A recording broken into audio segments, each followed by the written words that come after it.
Danny watches a lot of television and movies. John does not. Listen in as she tells him about what she's watching, and he tries to make sense of it all. Welcome to Watching My Stories with Danny and John. Hello, everyone. Hi, everybody. I'm Danny. And I'm John. And this is Watching My Stories, right?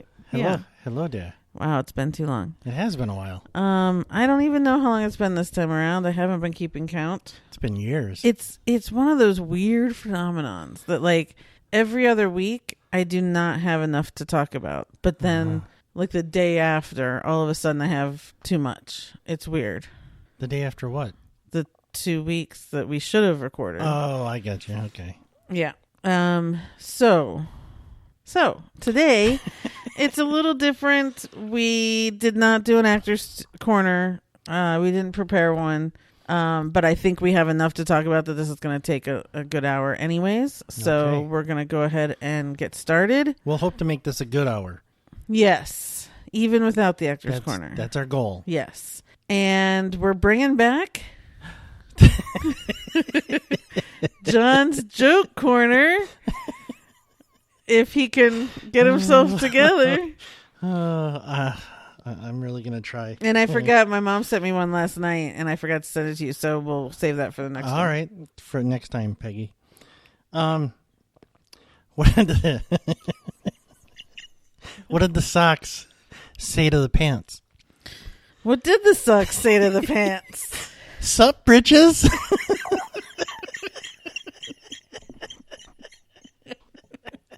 Oh my goodness. We're just children. We're just children. Oh, that's too funny. Oh, no. It's because I'm this many. Yeah. Yeah, Okay. I'm 5. Okay, everyone. Sorry I about hope that. that's you're happy that's come back Man, to the podcast. that tickles me. All right. Well, we're going to get started with movies then. If we must. The first one we're going to talk about, I'm starting with this one, even though it's older, but because it's still the biggest movie in the world, and you finally watched it, and that is Spiderman No Way Home. Oh, okay. All right. So I already talked about this a couple weeks ago. I've now watched it, I think, 4 times since then, and I think I cry more and more every time I watch it. So Yeah. Yeah, you go forth, because I told you kind of nothing about it. I didn't prep you for really anything, I don't think. You really didn't. And I don't think you cared to watch it. I was extremely ambivalent about it. It's not that I didn't want to watch You it. do that with every Marvel movie, I think. Not everyone, but most of them, yeah. Yeah, it's not that I didn't want to watch it. I just didn't want to watch it. It wasn't high on my list. Right. But I'm not the movie person you are, so yeah, whatever. But yeah, I'm glad I finally watched it. It was really good. Yeah, a lot of tear-producing parts. Yes. I say this every Marvel movie that goes by. The CGI, the graphics in this are just amazing. Mm-hmm. I mean, I'm sure everybody else in the world has seen it by now, so I'm not spoiling it for anybody, but the fight scene with Doctor Strange and Spider-Man, and it's not really a fight scene. They're not really fighting. It's just they're trying to stop each other, basically. The graphics on that are just, they're so good, they're trippy. I mean, bending an entire city, and it was very Inception-like, but but bigger and better because it was cracking and breaking. So anyway, I really liked it. And it was pretty nostalgic because, unlike a lot of people, I liked the Spider-Man movies with Tobey Maguire. I wouldn't say a lot of people. I think a lot of people did. They were big movies at the time. I didn't, but that's just because I'm not a Tobey Maguire fan. Yeah, Tobey Maguire. And I have not seen the Andrew Garfield Spider-Man. Right. So I don't really have a frame of reference for that, but it was very cool seeing the 3 of them. Spoiler alert. And and I thought the the story, kind of those stories they weren't fully formed for me, but they were good enough that they worked. What stories? There was just something about the villains that came back, and then the Spider-Men, Spiderman and Spiderman law offices, that they came back apparently just as they were going to kill them. The villains left that universe and came to this one, the main one. Right. And then the Spider-Men followed. But I don't see how it doesn't change that storyline. It's like once you time travel or jump universes, time is still going on, and you're not changing time. So if you go back to that universe, how does that work? Well, we don't know. I don't know that we'll see any more Sony of those other Spider-Man universes. Yeah. We don't know. But that's the point. This movie was a vehicle from Loki, the TV series Loki, from the What If series, and this was a vehicle to carry on to Doctor Strange and the Multiverse of Madness or whatever. Sure, yeah. So it was a great way to bring these three together. It was a great, but for me, my biggest thing is the growing up, quote unquote, of our Peter Parker and his evolution in this of, dealing with the tragedy that he has to deal with, and then also dealing with now being alone, and you see it. And Tom Holland is that good that from the beginning of the movie to the end, he is a man. He is this different person now who has, these burdens that we saw the other two Spider-Men deal with because we started out with them later in life. And that's why we all loved going back to this Peter Parker where he was in high school, and we got to see all of that, and that fun Peter Parker.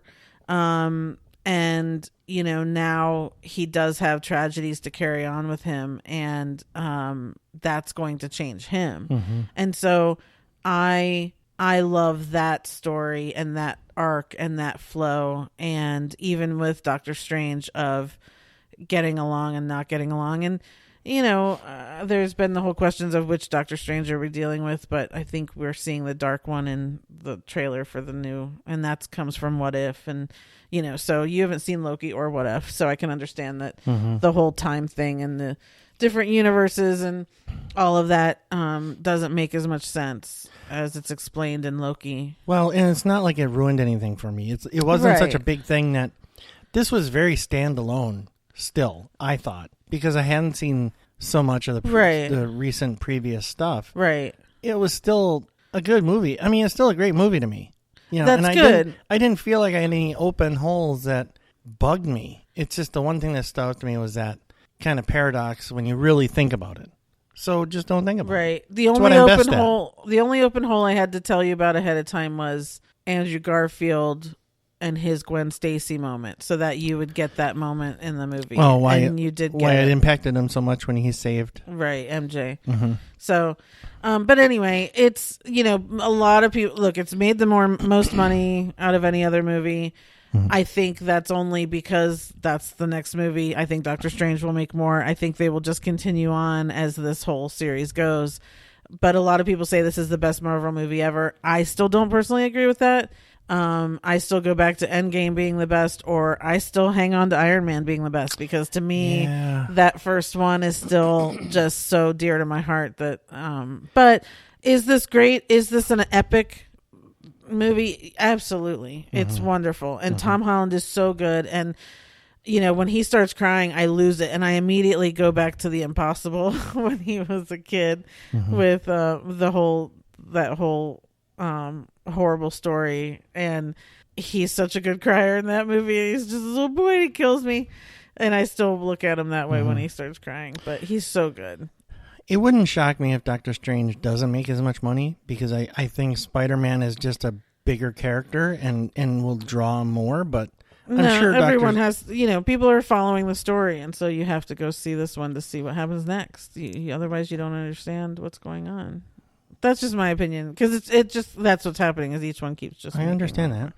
Anyway, okay, we'll see. Yeah, we'll see in a month or a few weeks. Yeah. And I might be breaking my I'm not going to a movie theater thing for it because I'm not sure I could handle not seeing it.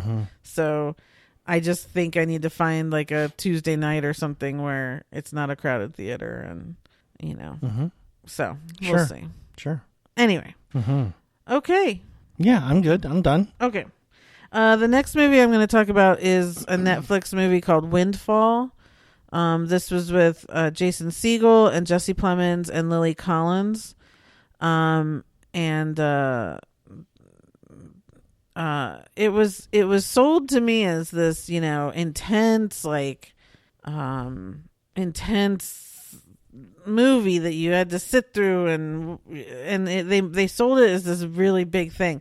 It was boring. I'm not sure why I finished it. I I had watched half of it and it was so boring. I turned it off and then I saw like another person talking about something and they were using all these great adjectives and all stuff. And I was like, okay, I guess I got to get to the end.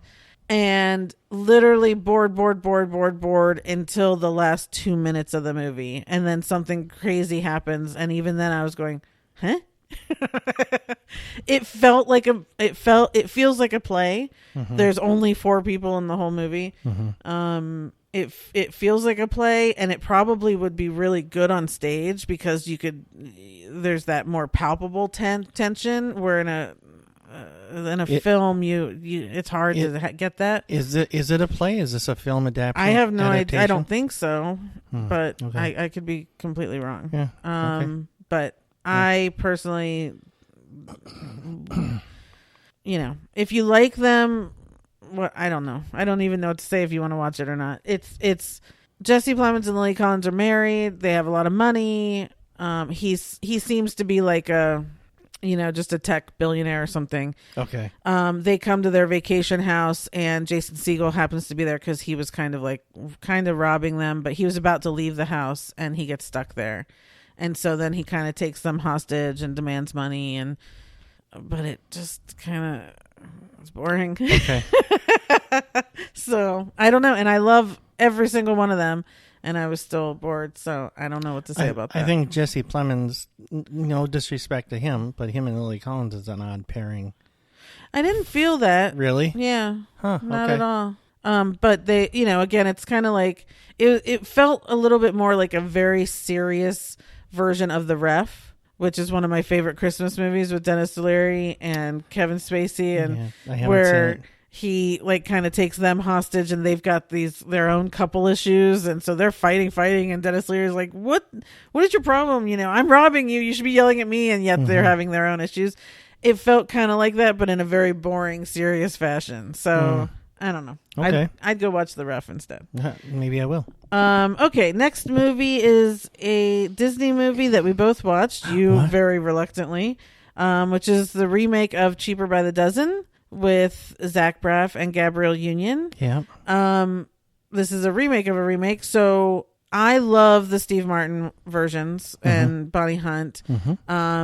Those will probably still be my favorites. Those were remakes, and I don't even know who was the originals, but I love those because sure, again, give me Steve Martin. They're almost classics. Give me Steve Martin any day. I'll take it. Well, and Bonnie Hunt is perfect. Yeah, but this version was completely different. They really could have called it something else, and I still probably wouldn't have made that attachment. They probably should have called it something else.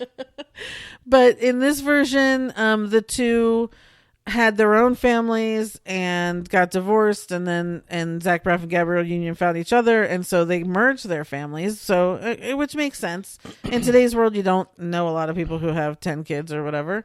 Thankfully. And some were adopted and some were, so it was a very blended family, and their ex-spouses also come into play here, which is also very interesting. It wasn't as heartwarming a story as, like the Cheaper by the Dozen one. The first one, there's one of the kids that he's tired of being left out. He's never seen, he's all that stuff. And he takes off and he runs away. And I cry when Steve Martin goes and finds him and all this sort of thing. I didn't feel like there was that kind of pulling at the heartstrings type storyline here. it was very much more of a matter of fact of, like one of like Zach Braff kind of his career starts taking off, and so he's not at home anymore, and then it's like, okay, people, we need you at home type thing. It was fine. All the kids were good. I was fine with it. I liked it. I think it's a good family movie. I don't have any, and I love Zach Braff and I love Gabrielle Union. So yeah, I don't have anything bad to say about it. I don't either. I didn't get done and wished I had the hour and a half back. Right. It was okay. Yeah. I would have been the same person I am today if I hadn't watched it. I mean, well, that's the case with like most movies. Is it though? Yeah. I mean, this was a completely unremarkable movie for me. Yeah. I don't have anything. It was okay. It was it was a different version of Cheaper by the Dozen. It was updated for inclusion, and it was great from that perspective because their kids were all, various different ethnicities, and and there was a lot of talk about that, and I did like those talks, you know, with the just the difference of, a white man raising black kids, and he can't possibly experience what they're going to experience and all that. That's great. And I think that's why people should watch it. It is a good family movie to that extent, so that you can learn. Yes, 100%. Having said that, to me, that's kind of all it was. It was not a Cheaper by the Dozen. I think they probably should have called it something else, because going into it, anybody watching it that has a remembrance of that movie is going to be making comparisons. Right. And it's just not. It's nothing like, to me, it was nothing like the original. Right. I agree. I was thinking that the whole time, going, they should have just called it something else. Because, it really isn't even a real remake, other than they happen to have that many kids. Yeah.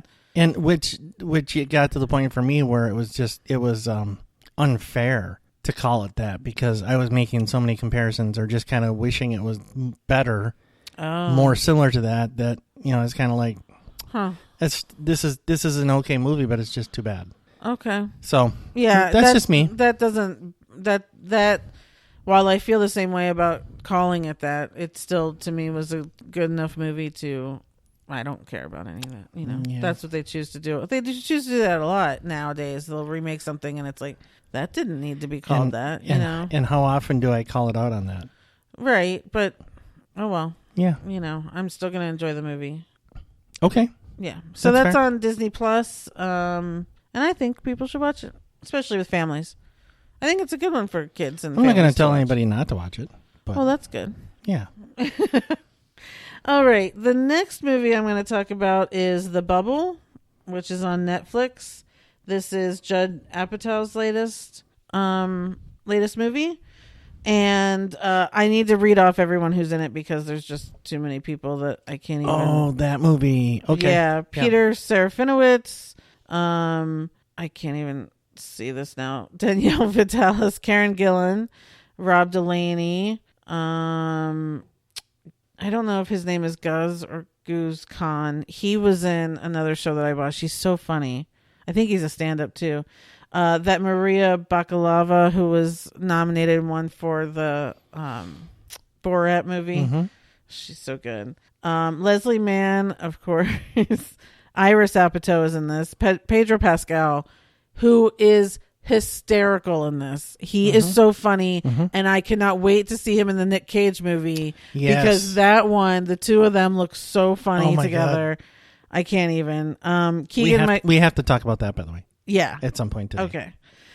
Keegan-Michael Key, David Duchovny, Fred Armisen, Kate McKinnon. I mean, there's just like everyone in this, and it's crazy. I've heard people saying really bad things about this movie, and I get that, but I really enjoyed it. It's so stupid. It's one of those. Okay, so why do you get people talking down on it? Because it's kind of on the ridiculous side. Because it's so dumb? Yeah. Okay. But for me, watching these people be that dumb is the funny part of this. So the purpose of this is The Bubble, that a film is being made during the pandemic, and so they have to live in this bubble while they're filming the movie. And so It's like part 6 of these, I don't even remember what it's called, like Beast something. And so it's this cast that's made 6 films. They're horrible films to begin with. They're all like dinosaurs. Like Sharknado? Not that bad, I don't think. Okay. And so they're all getting together to do this one again. And Karen Gillan's kind of the star of the movie, of this movie. She's kind of going through her point of view. Mm-hmm. She didn't do the 5th one, but now she's coming back for the 6th one. Everyone gets there. They have to quarantine for 2 weeks. So first off, her going insane in like her room for 2 weeks is a funny thing. Mm-hmm. And then, you know, there's a COVID protocol guy who really has no clue what they're supposed to be doing to keep protocol. They're all supposed to be doing certain things. Of course, these are actors who think they don't have to abide by rules. So then everyone starts getting sick. Then they have to go back into quarantine again. And, you know, but it's not just that. It's all these little things. And one night they all do mushrooms. And I don't know. I found it really funny because I was watching kind of just these people. Like Iris Apatow plays a TikTok star who has been given a role on a movie, right? We've seen that happen in real life. And so she does, a lot of times in her downtime, she'll do these TikToks with dances, and she gets the whole cast to do them. So now I'm watching David Duchovny and Pedro Pascal and Keegan-Michael Key like do these dances with her in the background, which to me is just fun. Like I will just watch them kind of do that sort of stuff all day long. And then we get to see them go and film parts of this movie, which is the dumbest, worst movie ever in the world. Fred Armisen is playing the director of this, and he's like done nothing but film something on his iPhone once, and he got praise for it, you know. And so the movie's awful, and then things end up happening. Like Leslie Mann gets injured, and I think she got injured in like real life, and so they had to pull her out. So then they make this other man stand in for her in the movie. I mean, it's like, it's absolutely ridiculous, but you have to go into it knowing that. And like, remember, oh shoot, this is going to be the exact example that people will need to hear, because they'll either go, oh yeah, that was awful and I hated it, or they're going to go, oh, that's a classic and I loved it. And now I can't remember the name of it. Remember that, what was it? Transylvania. What was that one movie that like everyone was in back in the 80s? Oh gosh, everyone's going to be yelling at me. Transylvania 65000. Do you remember that? I vaguely remember that. That was like Jeff Goldblum and like a whole bunch of, and it was so bad, but for some of us, and maybe because I was a kid, I loved it. And it's one of those classics because it just like they stuck a bunch of stars in it, and so it was absurd. But or even like Mars Attacks, which we know I haven't seen, but that's kind of what I feel like. Some people were like, that was such a horrible movie, but like everyone good was in it, and so some people love it. I like that movie. This is how I kind of feel about this one, where, and if I don't know, if it weren't Judd Apatow and if I didn't understand like his sense of humor, I think, you know, you'd have a problem with it. But if you love Judd Apatow and you kind of get what he's doing, he's making fun of the film industry, he's making fun of the whole bubble thing and the pandemic thing, and you know, like, I just really enjoyed watching all these people get together and kind of just be silly and have fun, and it cracked me up. So that's my take on it. I don't know if I can tell people to see it, but for me, I enjoyed it. And that's all I'm going to say. All right. Yeah. So that's The Bubble. It's on Netflix. It probably has horrible ratings, but I enjoy it. Yeah, I don't think I'll watch it on purpose, but thank you for sharing. Yeah, I'm a Judd Apatow fan, I think, for life. So, you know. Thank you for telling me your story. All right. And then the last movie I'm going to talk about is called Better Nate Than Ever. This is on Disney Plus. I thought I was going to love this movie because it's about this boy who goes to New York to audition for his first Broadway musical. And so I was like, well, I'm all over that, right? Like he tells his parents he's going somewhere else, and he gets from Philadelphia gets on a bus to go to New York and audition for, they're doing a Lilo and Stitch musical. And so he's going to audition for that. Oh boy. And there were some fantasy little, like, he has moments where he fantasizes singing and like everyone around him dancing and stuff, which I loved. Lisa Kudrow's in this, plays his aunt. But it was not, it's going to sound weird, but it wasn't as fanciful as I wanted it to be. It wasn't what you hoped for. Yeah, it was a little rushed. It felt like it was, maybe a little too realistic even, like it should have. I wanted more musical numbers, and maybe that's the thing, is that I was hoping for that and there really wasn't any. So I don't know. I think it's probably fun for like the younger, like tweens and younger. That's probably who it was made for anyways. I'm probably not the person, their target audience, but I'm on Disney Plus every day. So the old lady on the bench didn't like it. Oh, I'm sorry. I'm on a bench now? Yeah. I'm the old man in the corner, and you're the old lady on the bench. Why am I on a bench? I don't know. Fine. Be somewhere else. I don't feeding care. The birds? Feed the birds. Anyway, so that's better Nate than ever. I don't know. Not one of Disney's finest, for sure. Yeah, I was a little disappointed. Okay, so moving on to television shows. Okay. First one I'm going to talk about is The Dropout. This is on Hulu, stars Amanda Seyfried and Saeed from Lost, whatever his name is, but he's Saeed to me. This is the story of Elizabeth Holmes, who founded Theranos. Oh, yeah. We all know, well, you might know that story of where she founded Theranos and took $9 billion from investors and basically lost $7 billion of it for nothing. This was interesting. I've watched quite a few documentaries of Elizabeth Holmes, one of which I watched even in the middle of watching this series, and they changed some things around to make her look really good in this series. Like they tried to make her look kind of like a genius, and she really wasn't. She really didn't know much about science or medical anything. And so to start a science medical business was beyond her capability. But she had the ability to lie. And that's kind of how she got money out of all these people, right? Sure. So, Amanda Seyfried did a good job with the voice and all of that. Originally, Kate McKinnon was supposed to play this, and I kept thinking about what a better job I think Kate McKinnon would have done. But she did a good job with, that fake voice and everything. This was good. I liked watching it. I feel like, again, in 8 episodes, they spent a lot of time focused on like origin story and then the deception and everything. And then it was like the last literally 5 minutes were, and then Theranos went down and she was, sentenced. And, it wasn't enough of the fall. It was a very fast fall here. It was like within the last half hour of the last episode. George Schultz was an investor and a board member, and it was his grandson who was the whistleblower. And they spent a lot of time on that relationship, and George Schultz not believe, he basically stopped talking to his grandson because he didn't believe him. Like, he chose to believe this girl over his grandson. But anyway, so did everyone else. I mean, that's the thing.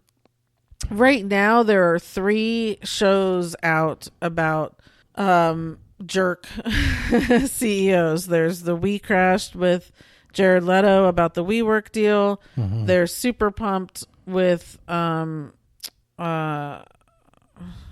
what's his face?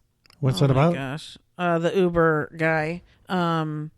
And there's this, and I watched the first episodes of both of those other shows, and I was like, look, I can only handle one douchebag at a time. So I stuck with The Dropout because this woman does intrigue the crap out of me. I think because as a woman, I usually can say that we are more morally upstanding. We normally aren't the ones who are pulling these kinds of shenanigans, especially in business. Well, I'd agree with that. And, one of the last things they say is that still in Silicon Valley, female CEOs still have a hard time getting investment money, especially because of her. That one woman was even told to dye her hair because she looked too much like Elizabeth Holmes.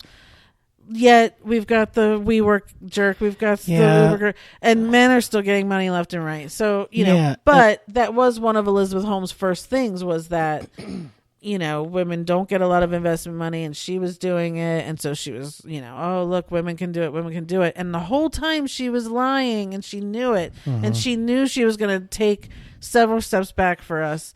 And she didn't care because she doesn't care. Well, I think to do that, to be in that position and do it, and to continue to do it, you have to be a certain level of sociopath. Well, here's the thing. Yeah. And if you are, then you don't care. She had a great idea that I think, if were ever possible, of course, it'd be wonderful, right? So her idea with Theranos was, with a finger prick, with one drop of blood, they could instantly do 400 plus tests on that one drop of blood to tell you if you have cancer, to tell you if you have AIDS, to tell you if you have anything going on in your life, right?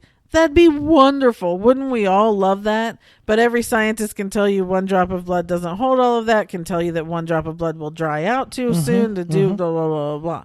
Their machine never worked. Their machine never read any tests. And so these were rolled out, you know, in Walgreens in Arizona, and a lot of people got false readings. Some people were told they were pregnant. Some were told they had miscarriage. Some people were told they had cancer. There were a lot of things. And when she knew that, that's where I do feel like sociopath, psychopath, something comes into play, because she had such a good idea to help people. And she was selling it so strongly that you felt like, yes, she wants to really help people. And yet when she knew she was hurting people, she didn't care. And that's where you're like, okay, so what was her real motivation in the beginning? It really was to be rich. That's all she cared about. And that I believe. Yeah. So anyway, it's a very interesting story. I would recommend watching The Dropout on Hulu. It's only 8 episodes.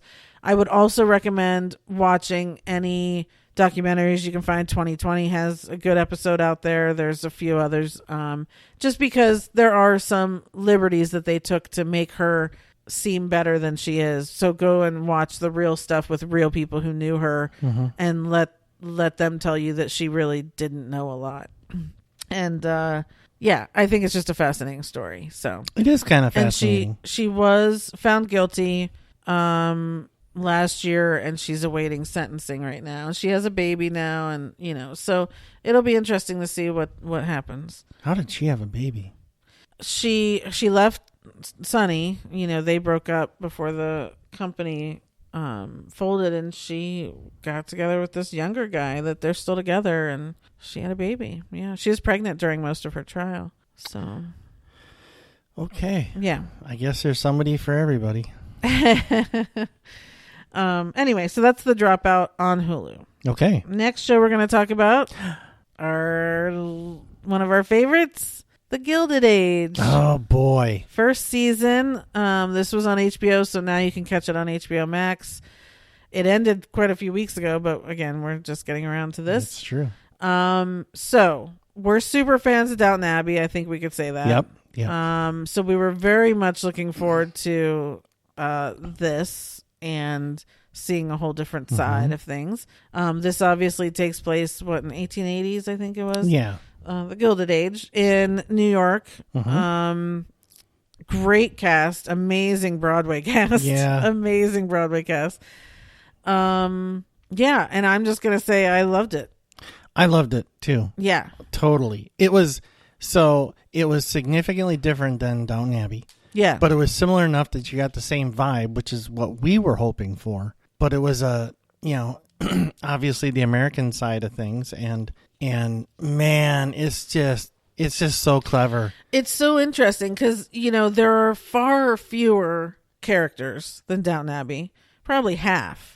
And yet there are still so many characters that, you know, we're like trying to figure out. But it's much more about, you know, Downton Abbey is very much upstairs, downstairs, right? And this was very much about just the new versus old, all the rich people. And we do get to know some of the servants in the houses. but not to the extent that we ever did in Downton Abbey. That's not really the point. No, but they have some pretty significant storylines. Yeah. And I think when you include all the people, I think you would be surprised. I think there's probably just as many characters that we follow as we did in Downton Abbey. It's possible. Yeah, I don't know. Yeah, I totally do. I love the story of the new versus old. I love that it's still meaningful today. Almost after every episode, we would start discussing that and how today we still have the same problem with this and that, and all that. So that was really cool. And I watched for the first 4 or 5 episodes. I was watching them twice because I couldn't wait, so I would watch it myself Monday night and then watch again with you Tuesday.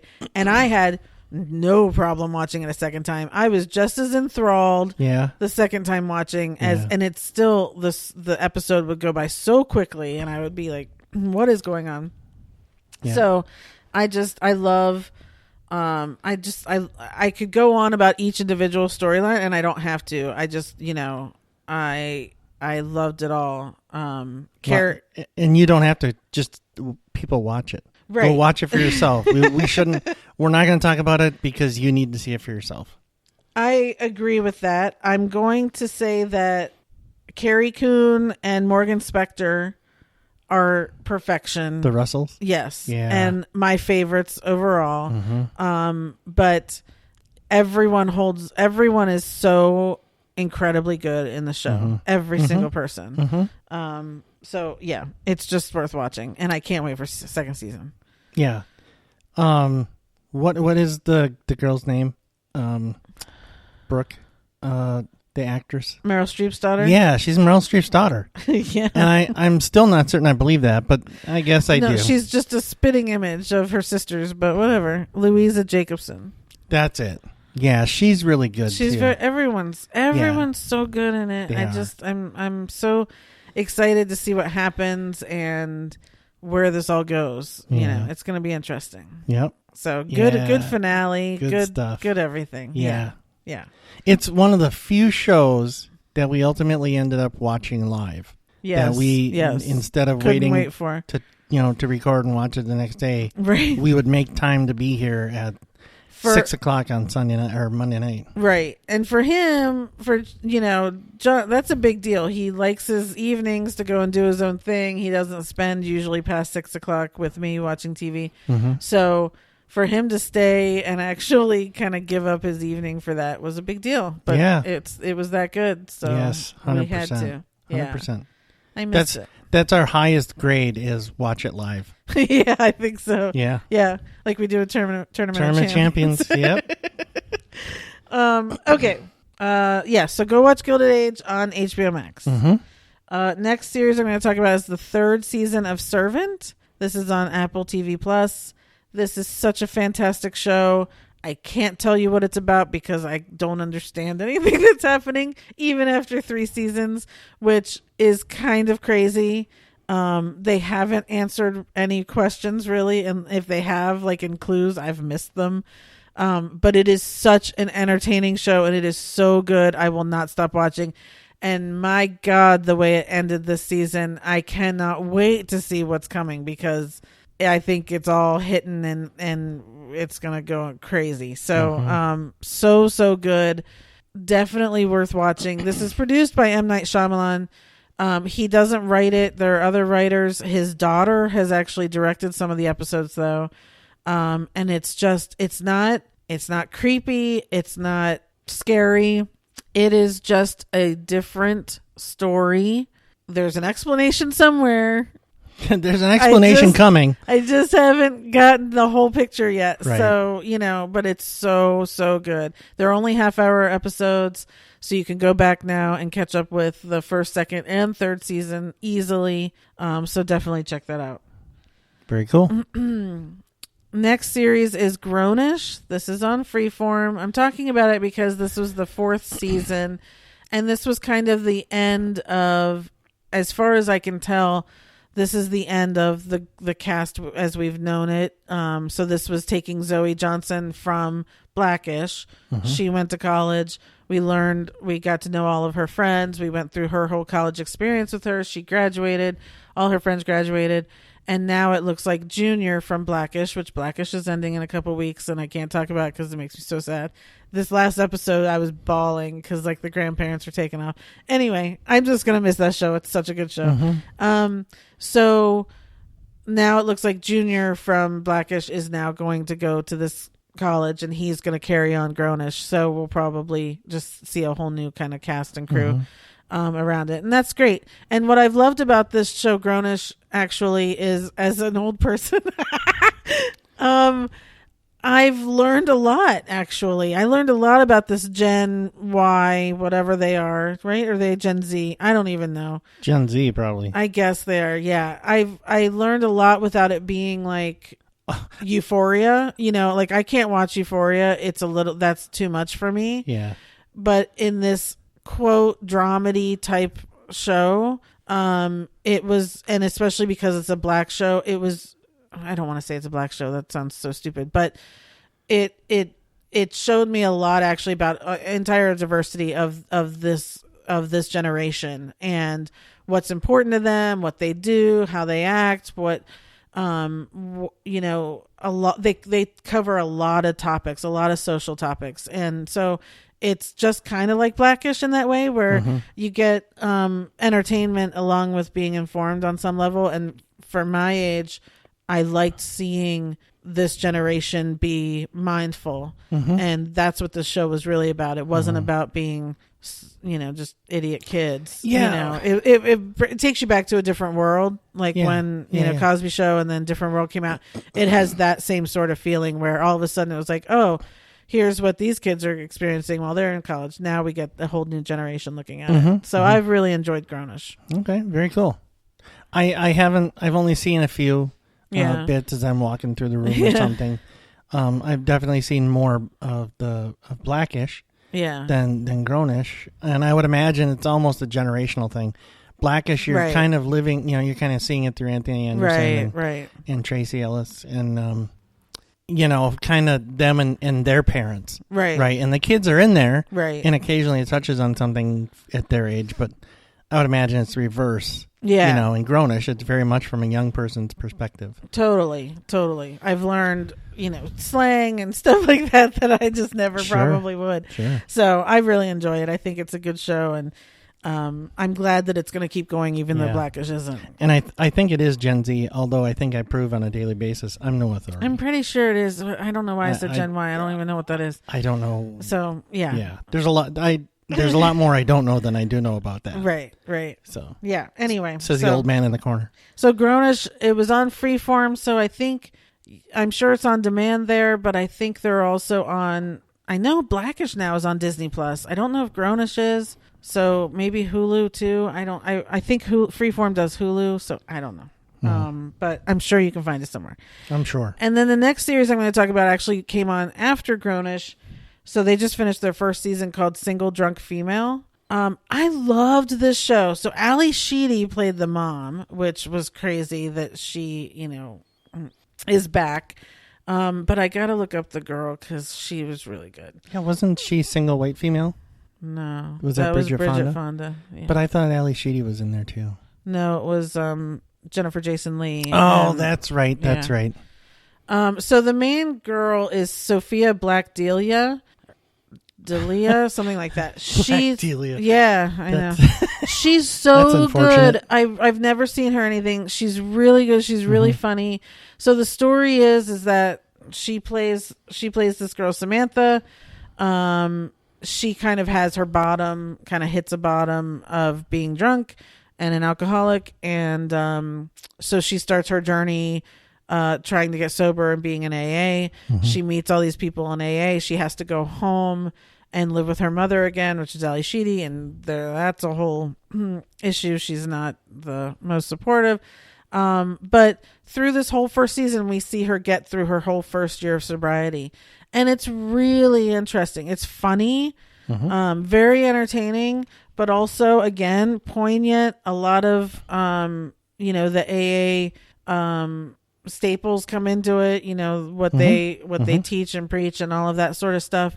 And how hard it is, you know, especially when you're dealing with certain things in life in general. And, all of that. It's very interesting. It was a really good show. I was surprised at how much I really liked it. And, if you have friends that you were ever only drunk with, how do you be friends with them now? And, stuff like that. Yeah. It was just very interesting. Yeah. So again, that's probably on Hulu. Really, really entertaining. I know I make it seem really deep, but it's not. It doesn't come off that way. It's what you take away from it, really, after, kind of laughing through a half hour or whatever. Sure. But just a really good cast all around, and I really enjoyed it. I'm excited for a second season of it. Very cool. So, yeah. All right. So that was Single Drunk Female. And the last show I'm going to talk about is the second season of Bridgerton. Okay. Which you didn't watch. I didn't finish the first season. Yeah. So every season, if people don't know, this is all based on books. Every single book deals with a different child of the Bridgerton family. I think there's 7 kids, A, B, C, D, E. They're all named there's Anthony and Beatrice. I don't remember, and Consuelo, C, and D was Daphne was last season. This season was Anthony. So every season will now deal with, the main character will be one of these kids. And so this one, we knew Anthony from last season. He's the oldest. He's taking care of the family. He was very much a rake last season. He was, kind of with that opera singer and, was not wanting to settle down ever and all that sort of thing. And this season he decides it's time to just go ahead and get a wife so that life looks normal, and he basically has someone to kind of help with the things that a wife's supposed to help with, even though he will never fall in love and blah blah blah. And so it's going through the season of him trying to find that. On this other side, we have these 2 sisters that came in from India, and one of them is coming out in the season. And so, and unfortunately he chooses her to marry, but it's the older sister that he ends up having feelings for. And then we go through the whole season with that forbidden passion and all the sexual tension and, all that sort of thing. So it's fun. And we go through the whole thing again with Lady Whistledown, and she's still gossiping away, but a lot of things change with that. And ultimately there is a whole big thing with that at the end of the season that's going to make it very interesting as well. So it's it's good. They're doing a good job of continuing it. I liked it. I liked it just as much the second season. These episodes felt a little long. Some of them got to an hour, and that's just long. Like, I'm used to even at least 50 minutes, but going a full hour when I've got 8 episodes to get through or whatever, it just, sometimes I was going, how much more is on this episode? So it took me a good 3 days, I think, to get through. But I love everyone on this show. It's so much fun, and that's kind of what I enjoy about it, is just that escapism of, going back to the Regency era, which has always been my favorite, with Jane Austen and Pride and Prejudice and all that. So anyway, so yeah, Bridgerton, definitely worth watching. I would tell anyone to watch it. I think it's very interesting and very fun. And it's on Netflix. Okay.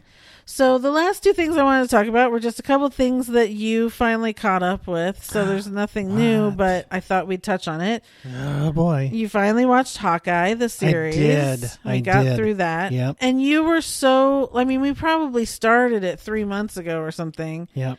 And you just, you didn't seem to be like really getting into it. And then finally it hit. I don't know what happened. That's exactly what happened. It finally hit.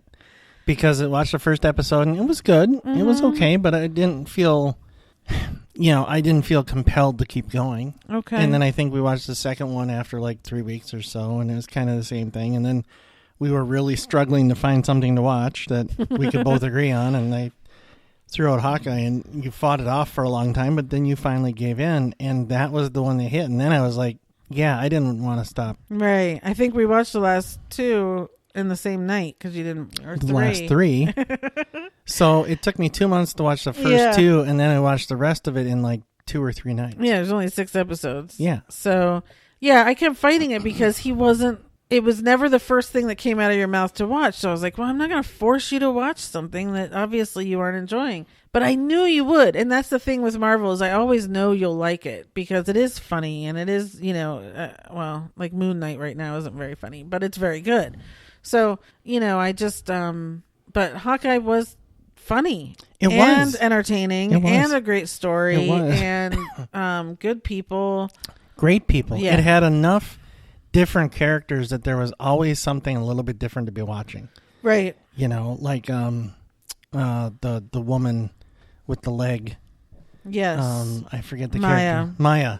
That was really interesting, especially played by that woman who's deaf. Mm-hmm. And that was just an interesting wrinkle about how she, couldn't hear, but she understood just so much body language and stuff. And just little things like that kind of keep it interesting. Right. There was so much of that, and I'm not going to say I'm now a Jeremy Renner fan because I'm really not, but I now have a better appreciation for him than I had before I watched that.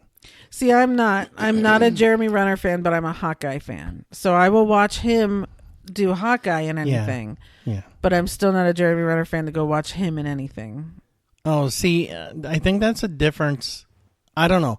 I very much see the actor in the character. So when I'm watching somebody and the character they're playing makes me feel certain things, or I feel really good about them, it just to me totally carries over to the actor. Oh, not me, because I didn't like his Bourne movie. I haven't watched that, and I never will. There's been a few things I haven't liked him in. The only other thing I think I liked him in was Tag.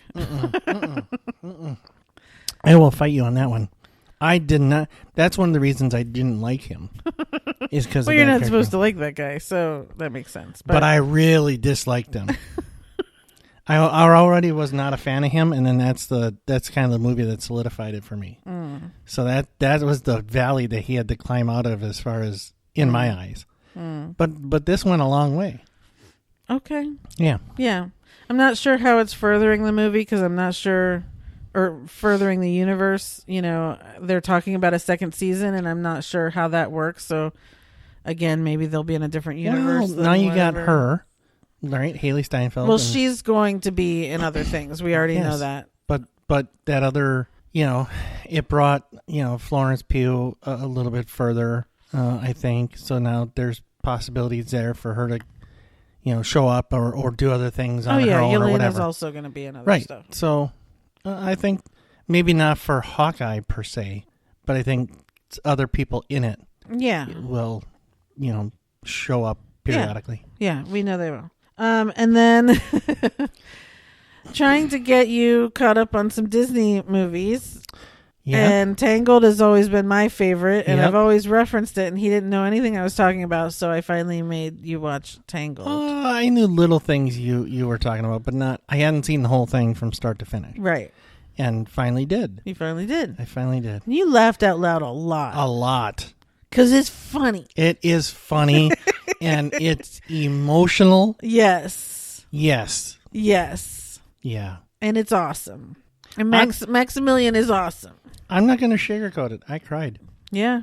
More than once. Because that father makes me cry. Oh, my God. Every single time when they're going to go light the lantern, that father with the tears coming down, I can't even think about it. That guy and Tom Hanks. I can't handle seeing either one of them cry. If Tom Hanks is crying, I'm crying. I can't help it. Yep. That's not mine. Oh, what'd you do that for? Yeah, so you enjoyed Tangled. I did very much. Good. Yeah. Good. Yep. I'm not sure what we're gonna do next, but we were just watching something and you didn't get a Beauty and the Beast reference, and I thought, maybe that could be next for us. So, because there's just a lot of those. You've seen things in the last 20 years since we've been together, but anything before that, you like Lion King, Beauty and the Beast, Little Mermaid, you have not seen any of those. So we still need to educate you. That's true. Yeah. Yeah. Mm-hmm. Yep. And there's a bunch of, there's several that you haven't seen. Yeah. Like Emperor's New Groove. Oh, I've seen it. Yeah. Oh, you did? Yeah. Oh, Hercules? I have not seen. I tried. and I wasn't enjoying it. Oh boy! See, people just hung up like stuff. I'm in an older generation. One person just left. We lost half our audience. Here are the three that I can tell the difference in generations. That the younger generation, like millennials, they love Emperor's New Groove, Hercules, Hunchback, and Goofy Movie. Like those are big things to them. Those were all like after I was, I think, 16 years old, and so I never watched those. I have gone back and watched Emperor's New Groove, which I did not really get the big deal about. And I tried to watch Hercules, and I didn't make it through. Goofy Movie, I fast forwarded through a lot of just to get through to see the point of it. I thought we watched it. I was fast forwarding through it. You were working on your computer. Oh. So yeah. So I mean, I hate to sound like an old person, but those aren't my. Mm-hmm. That's just not my cup of tea. That's fine. But you can even go back to the originals. Like I don't remember Snow White. I don't remember Bambi. I don't remember most of Cinderella, Sleeping Beauty. Like, you know, but I have no desire to really go back and watch. Understood. So here's what we should do. We should make a list. A list? Yeah, because that's what we do. That's what you do. Yeah, I was like, we? Make your list of all the movies that I haven't seen. Mm-hmm. Right? And let's put them in order. The ones that I really need to see, should see, all the way down to like we're talking just Disney. Yeah. Okay. Not all movies in history because you don't have time for that. Too many.